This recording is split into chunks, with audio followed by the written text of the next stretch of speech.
Sebab itu, apakah yang akan kita katakan tentang semuanya itu?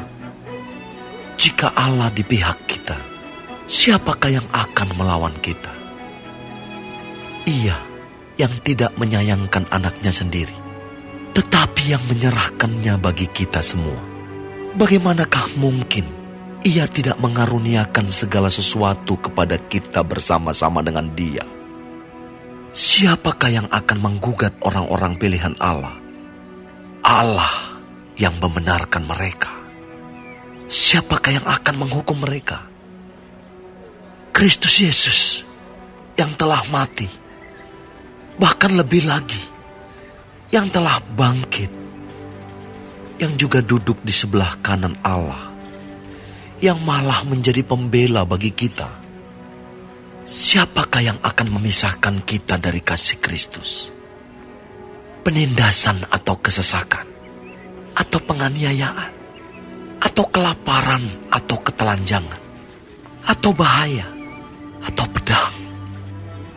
Seperti ada tertulis, oleh karena Engkau kami ada dalam bahaya maut sepanjang hari. Kami telah dianggap sebagai domba-domba sembelihan.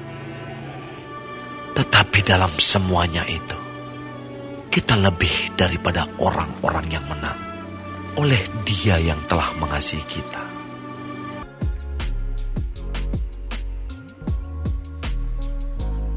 Shalom, selamat pagi Bapak Ibu, puji Tuhan, kita bersyukur hari ini kita boleh bangun dengan tubuh yang sehat. Dan sebelum kita melangkah sepanjang hari ini, kita rindu merenungkan kebenaran firman Allah. Dan kebenaran firman Tuhan pagi hari ini datang menguatkan iman kita tentang hidup yang berkemenangan.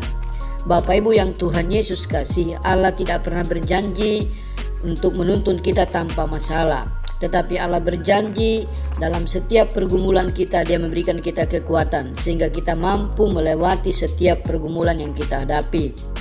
Percayalah bahwa apapun yang menjadi masalah kita hari-hari ini, kita belajar menyerahkan semua ke dalam tangan Tuhan. Dalam kitab Roma pasal yang ke-8 ayat 31 sampai ayat yang ke-37, Alkitab berkata demikian kepada kita pada pagi hari ini. Sebab itu apakah yang akan kita katakan tentang semuanya itu? Jika Allah di pihak kita, siapakah yang akan melawan kita? Ia yang tidak menyayangkan anaknya sendiri, tetapi yang menyerahkannya bagi kita semua. Bagaimanakah mungkin Ia tidak mengaruniakan segala sesuatu kepada kita bersama-sama dengan Dia?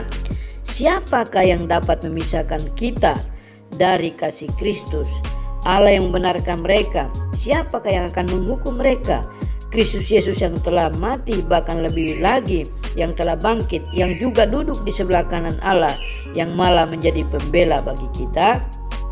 Ayat yang ke-37 Alkitab berkata, tetapi dalam semuanya itu kita lebih daripada orang-orang yang menang oleh Dia yang telah mengasihi kita. Mari kita mempercayakan kehidupan kita ke dalam tangan Tuhan. Dan percayalah bahwa dalam situasi keadaan yang sulit hari-hari ini, tetap percaya. Alkitab berkata bahwa apakah yang dapat memisahkan kita dari kasih Kristus? Apakah ketelanjangan? Apakah masalah? Apakah itu penindasan? Atau kesesakan? Atau penganiayaan? Atau kelaparan? Atau ketelanjangan?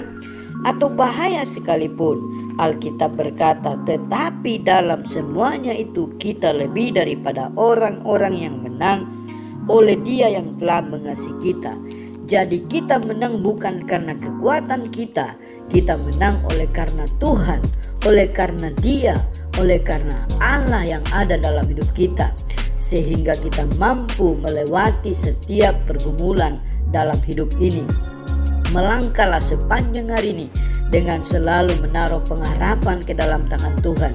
Sebab ketika kita menyerahkan hidup kita ke dalam tangan Tuhan, maka ada kemenangan, ada kekuatan yang Tuhan sediakan bagi kita yang senantiasa berharap dan percaya kepada janji-janjinya Tuhan.